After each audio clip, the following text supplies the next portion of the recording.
Obiettivo arginare il fenomeno del lavoro sommerso e garantire il rispetto delle norme igienico-sanitarie e della sicurezza sui luoghi di lavoro.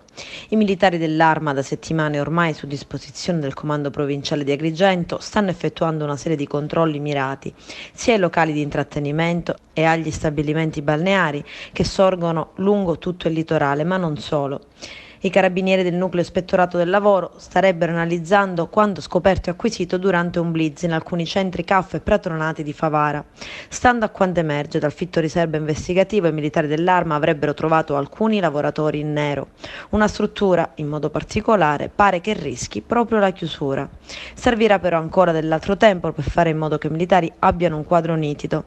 A quanto pare sarebbero in corso delle verifiche incrociate sulle posizioni dei lavoratori. Ancora pochi giorni dopo il blitz realizzato su Favara, i carabinieri del nucleo tutela lavoro assieme a quelli del NAS di Palermo hanno trovato 3 lavoratori in nero e altre irregolarità in alcuni stabilimenti balneari tra Punta Bianca e Realmonte. Multe per oltre 19.000 euro verranno elevate in questo caso.